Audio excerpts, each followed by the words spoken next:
You are gripping the ape-hanger handlebars so tightly that the vibration of the V-twin engine is putting your hands to sleep. The speedometer reads 85. The clock glows 2:14 a.m. Freezing night air cuts through your leather jacket, but sweat pools at the base of your spine. You just crossed a rusted bridge over a black river. That bridge is an invisible border. You are now 30 miles deep inside county controlled by a rival syndicate. Men who wear a different patch. Men who will kill you just for breathing their air. You are the road captain tonight, leading 3 heavy motorcycles. Tucked in your saddlebags is $500,000 in vacuum-sealed hundreds and 4 kilos of uncut meth. If a state trooper pulls you over, your life is over. If a rival scout sees your headlights, your life is over. 45 miles of winding mountain asphalt left to go. To understand why a 30-year-old mechanic volunteers to ride a rolling bomb into a war zone, you have to go back 8 years. You were born in a dying Rust Belt town where the factories closed before you could apply for work. Your father was a ghost who worked graveyard shift at a stamping plant and replaced his paychecks with cheap whiskey until his liver quit. You dropped out at 16 because calculus doesn't put food in the refrigerator. You started turning wrenches at a scrapyard for minimum wage. You had a gift for engines. You could close your eyes, listen to a motor idle, and tell exactly what was wrong with the timing chain. But in a forgotten industrial town, nobody cares what you can build, only what you can endure. When you were 22, a man named Crow walked into the scrapyard, built like a brick wall, wearing a leather vest with a 3-piece patch. Center logo was a grinning skull. He had a custom chopper leaking oil and running on 1 cylinder. You diagnosed a shattered piston ring and rebuilt the top end in the dirt parking lot in under 3 hours. Crow didn't say thank you. He handed you $500 in cash and rode away. A month later, he brought you to the clubhouse. Fortified cinder block warehouse at the end of a dead-end road. Heavy metal music, smell of exhaust, stale beer, cheap cigarettes. 40 men in leather vests.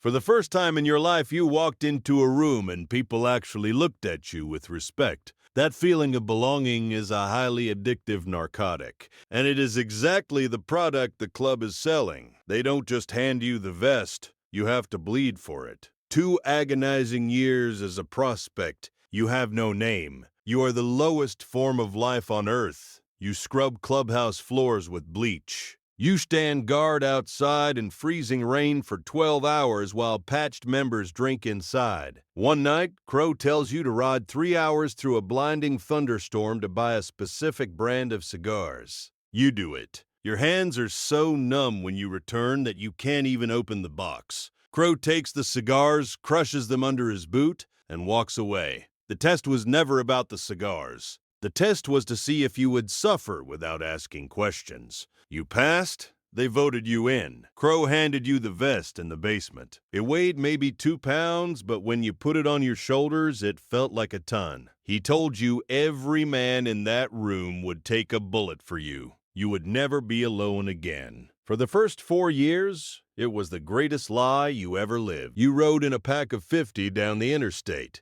The synchronized sound of exhaust was a wall of thunder that shook the cars you passed. You felt absolutely invincible. The club set you up with your own legitimate garage, your name on the sign. Brotherhood, business, purpose. But a motorcycle club isn't a democracy. It's a dictatorship wearing a leather jacket. Crow got sent to federal prison on a weapons charge. A man named Silas took the president's gavel. Silas didn't care about the open road. Silas was a corporate CEO trapped in a biker's body. He cared about market share. Weekly church meetings stopped being about charity rides. They became board meetings for felonies. The club moved commercial quantities of narcotics, ran extortion rackets on local bars, bought stolen firearms in bulk. Silas sat you down one afternoon, spoke in a calm, measured voice, told you the club needed to transport dirty cash across state lines,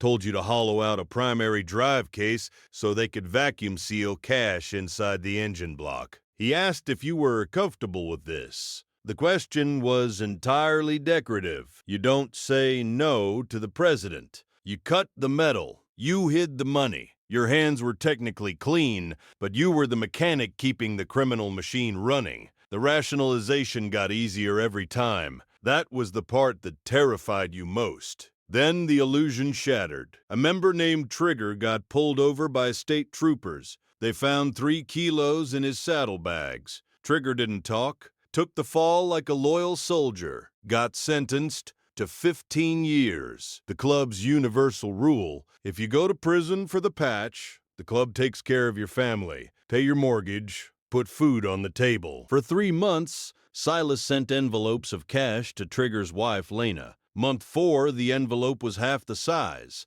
Month 6, they stopped completely. Lena called the clubhouse begging for help with her electric bill. Silas ordered the sergeant-at-arms to stop answering her calls. You asked Silas about it. He looked at you with cold, dead eyes. Resources are allocated based on operational value. Trigger isn't generating revenue from a concrete cell. That single sentence rewrote your entire reality. You realized the brutal truth of the patch on your back. You were not a brother. You were an employee in a criminal corporation, and your life insurance policy was worthless. You went to Lena's yourself, gave her $2,000 from your own savings. She tried to refuse. You made her take it. You don't have to do this, she said. Yeah, you said. I do. The corporate expansion brought war. A rival syndicate pushed into your county. Silas didn't call a meeting to discuss it. He demanded a correction, which brings you back to the dark highway. 2:45 a.m., the rivals locked down the main interstate. The only way to deliver the shipment north was to ride straight through their home territory. Silas chose you to lead the run, called you a loyal brother, said he trusted you.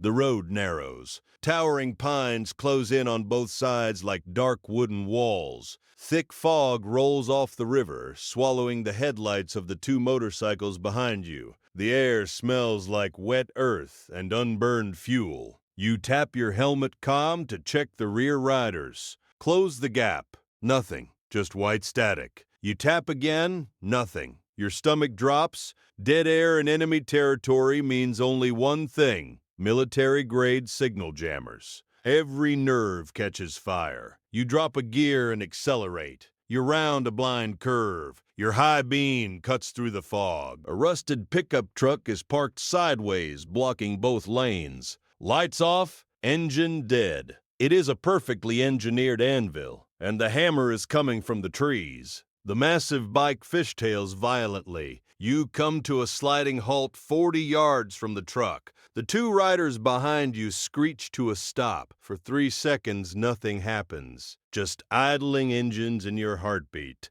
Then the forest erupts. Automatic gunfire rains down from both sides. Armor-piercing rounds. Absolute chaos. The rider to your right, a 22-year-old kid who just earned his patch last month, takes a direct hit to the chest. The impact throws him off his bike. His machine crashes down in a shower of sparks. The rider behind you panics, tries to turn around on the narrow road. His tires slip on wet leaves. He goes down hard, pinned under 800 pounds of steel. Armed men emerge from the fog, advancing, firing. You do the unforgiving math of survival. You can draw your pistol, jump off, and fight to the death to protect men you call brothers. Or you can save yourself. You look at the truck blocking the road. There's a small gap between the rear bumper and the muddy embankment, maybe 4 feet wide. You don't look back at the fallen riders. You slam the shifter into first, twist the throttle wide open, and aim for the gap. The rear tire spins, catches traction. You hit the mud at 60. The right side of your bike scrapes violently against the steel bumper, crushing your exhaust, shearing off your foot peg. Your left boot drags through mud, fighting to keep the bike upright. You keep the throttle pinned. You scrape through the gap and break through to the other side. You leave the gunfire, the screams, the burning motorcycles behind in the fog. You ride 40 miles in absolute silence. Engine overheating. Right leg bleeding where steel tore through your jeans. You pull into an abandoned gas station on the state line. Turn off the engine. The sudden silence is terrifying. You step off the bike, pull out an encrypted burner phone. Call Silas. You tell him about the ambush, the jammers, the truck. You tell him you lost the men but saved the cargo. A long pause. Then, good. Get to the northern chapter. Silas. They knew our route. They had jammers. Someone told them exactly where we'd be. Another pause. You're tired. Get to the chapter. We'll talk tomorrow. You stand there in the freezing wind, holding the dead phone, and something clicks into place. 3 days ago, at the clubhouse, Silas asked you to mark your exact route on a map. For insurance, he said. Later that night, you saw him on the phone in the parking lot. Low voice. Careful, he was saying. Thursday night, the mountain road, 3 bikes. You thought he was talking to a supplier. He was talking to the rivals. The rival club didn't know your route by accident. Silas didn't send you through that mountain pass to deliver a shipment. He sent you as a sacrifice, a distraction. While the rivals threw all their shooters at your small convoy, the real shipment, worth 10 times more, was moving undetected down the coastal highway. Silas traded your lives for his profit. You aren't a trusted brother.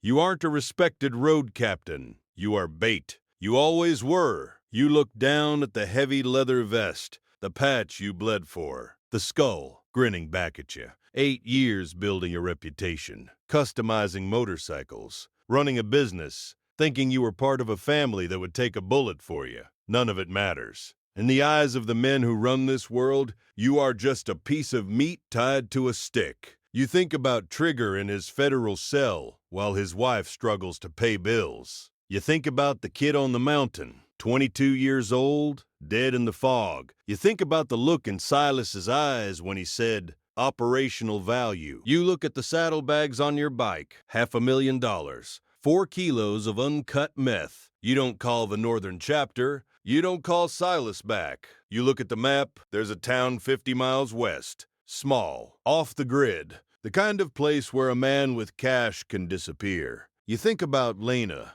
about the envelope you could leave on her doorstep, about the look on Silas's face when he realizes his bait isn't coming back. You get back on the bike, kick it to life, head west, not north. The road stretches out before you, dark and empty. The freezing wind cuts through your jacket. The patch on your back feels heavier than ever. You realize the darkest truth of the outlaw life. You thought you survived a ride through enemy territory, but the truth is, the moment you put on that leather vest 8 years ago, you crossed a border you can never uncross. The enemy territory isn't a stretch of highway controlled by a rival gang. The enemy territory is the patch on your back. It is your entire life. But tonight, for the first time in 8 years, you're riding towards something that might be a way out. You don't know what's waiting in that town 50 miles west. You don't know if you'll make it. You don't know if Lena will even take the money. But you know one thing for certain. Silas Van Camp is going to wake up tomorrow morning and realize his bait has teeth. The road stretches on. The engine hums beneath you. The freezing air fills your lungs, and for the first time in a very long time, you feel alive. The story you just heard is fiction, but Silas Van Camp is real. He just wears different cuts in different cities. And tonight, somewhere in America, a kid is gripping handlebars and calling it loyalty. If this hit different, drop your biggest takeaway in the comments. Subscribe. The next one goes even deeper.